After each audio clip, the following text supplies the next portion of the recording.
E agora você acompanha mais uma entrevista com o candidato a vice-prefeito de São Luís. Pelas regras apresentadas e aprovadas pelos assessores dos candidatos, as entrevistas terão duração de 10 minutos, 30 segundos para a pergunta e 1 minuto e meio para a resposta. Os temas que poderão ser abordados são cultura, infraestrutura, cidadania, saúde, educação, mobilidade, pergunta livre, meu cotidiano, que conta com a participação do telespectador, e o plano de gestão. Este último tema é obrigatório. O entrevistado de hoje é Jean Magno, candidato a vice de Cláudia Durães, do PSTU. O tempo para a entrevista começa a contar a partir da primeira pergunta, que será sorteada agora. Pergunta livre. Candidato, boa tarde. A proposta que o PSTU tem para essa prefeitura é a exigência de construção de creches e também de lavanderias nos locais de trabalho que seriam sob responsabilidade das empresas para livrar as mulheres, principalmente, da carga de trabalho doméstica. Como garantir o cumprimento dessa obrigatoriedade? Bom, não só nos locais de trabalho, mas creches também construídas e lavanderias construídas pela própria prefeitura, com o seu orçamento. A gente pensa isso em termos, né, de constatar o descaso historicamente com que é tratado a mulher nesta sociedade machista, né, onde muitas têm dificuldade ao conseguirem emprego, enfim, e prosseguirem os seus estudos quando são, né, mães, por conta da falta de infraestrutura nesse quesito para atender a esse público, né, tão importante para a nossa sociedade. Bom, historicamente, tanto empresas quanto os governos que aí estão, que se sucederam, tratam com descaso isso, né? Na verdade, a gente vê o número insuficiente de creches, né, e a inexistência completa de lavanderias populares, enfim, que poderiam muito facilitar a vida dessas pessoas. Como seria a obrigatoriedade justamente do cumprimento das lavanderias nas empresas? Então, as lavanderias, na verdade, são nos bairros populares, né? É isso que está colocado no nosso programa. A exemplo dos restaurantes populares, que já existem alguns, mas em número ainda insuficiente, né? Devido à carência, enfim, gritante da nossa população. Ok, vamos passar para o próximo tema. O tema é mobilidade. Com relação à mobilidade urbana, o PSTU tem uma proposta para determinar horários dos ônibus em linhas e também reduzir o preço da passagem do transporte coletivo, promover a gratuidade para estudantes, idosos e desempregados. A nossa pergunta seria a seguinte: como é que será feita essa fiscalização nos ônibus, nos horários? E da onde sairiam os recursos para custear essas gratuidades? Bom, na verdade, quando a gente percebe o montante, né, que se tem de orçamento para se gastar com políticas públicas, a gente, por exemplo, a Cláudia Durães tem colocado constantemente, né, durante a campanha, que São Luís, apesar de ser uma ilha, não está isolada do resto do país, né, e do estado.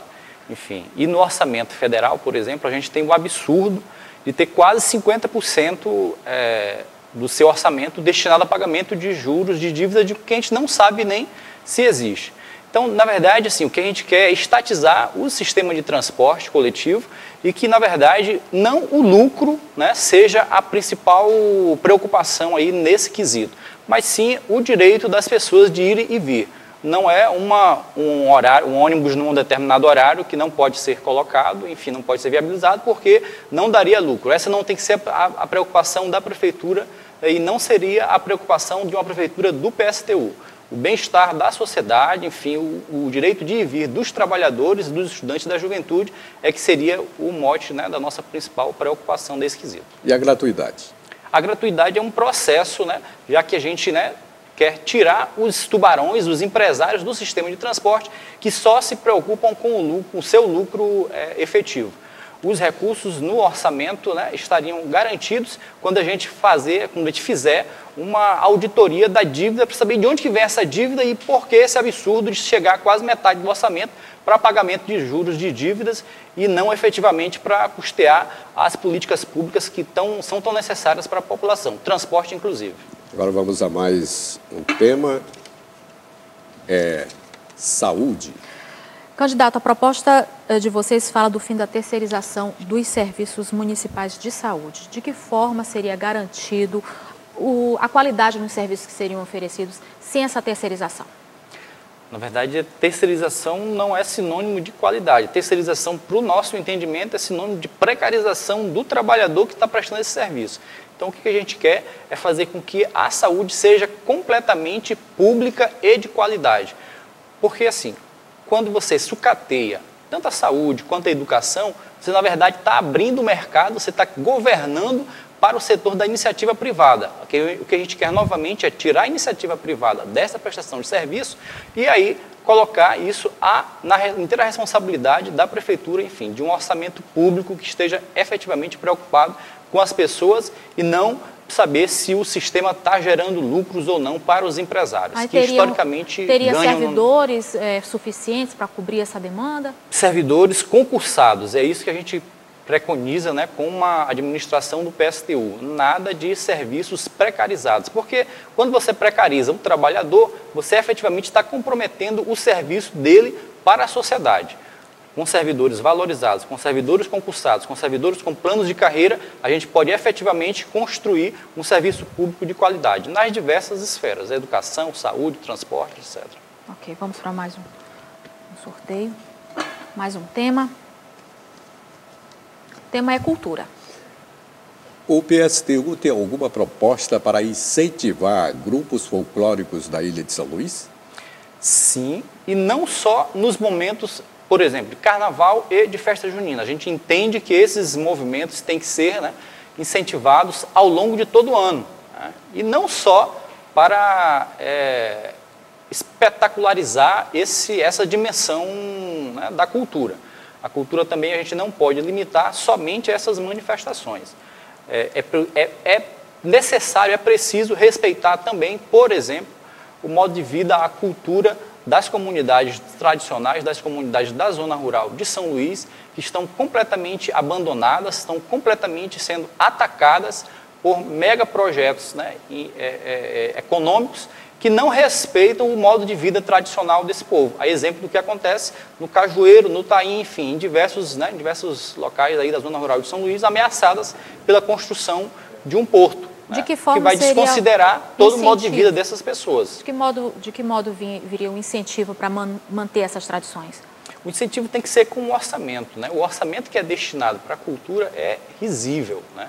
E aí, assim, não é no formato também de isentar as empresas, é no formato de um financiamento direto por parte dos recursos públicos. Recurso existe, como a gente já colocou. No momento que você deixa de pagar uma dívida que você não sabe nem de onde veio, que abocanha quase 50% do orçamento, a gente vai ver que o problema nunca foi de recurso, mas de vontade política de efetivamente governar para aquelas populações que foram historicamente excluídas, e não para os banqueiros, para os industriais, para os empresários que vêm historicamente ganhando com esses políticos tradicionais. Agora, candidato, o senhor tem um tempo para destacar um item do plano de governo do PSTU. Bom, o nosso principal item é a formação, a criação de conselhos populares. A gente não quer discutir orçamento público 3%, 1%, 5%. A gente quer discutir com a população, com trabalhadores, com a juventude, com o setor negro, LGBT, 100% do orçamento do município. Porque só assim a gente vai ter efetivamente uma prefeitura construindo o bem-estar das pessoas e proporcionando um serviço público de qualidade. Nesse sentido, a gente, defende, a gente faz a menção de que só a luta muda a vida e só construiremos essa proposta com a efetiva participação de você que está nos assistindo. Historicamente, você já votou em todos esses candidatos que estão aí, em todos esses partidos, e efetivamente sua vida não mudou. Vote agora no PSTU e tenha certeza que só a luta muda a vida. Ok, candidato, o senhor ainda tem mais um tempinho, se o senhor quiser complementar com mais alguma informação ou algum tema em destaque, fique à vontade. Perfeito, então, efetivamente hoje, não só em São Luís, mas em diversas cidades do país, está acontecendo um ato de paralisação, de alerta contra os ataques que estão sendo implementados pelo governo federal, que vão afetar servidores municipais, estaduais e federais e a população de conjunto. Então a gente está se reunindo hoje a partir das 16 horas na Praça Deodoro e vamos lá lutar contra o fim do 13º, contra a ampliação da jornada de trabalho, contra a terceirização que precariza a vida do trabalhador. vamos à luta, porque só a luta muda a vida. Ok, muito obrigado, candidato Jean Magno, boa sorte. E o entrevistado de amanhã vai ser o José Joaquim, candidato a vice de Elisiane Gama, da coligação São Luís de Verdade.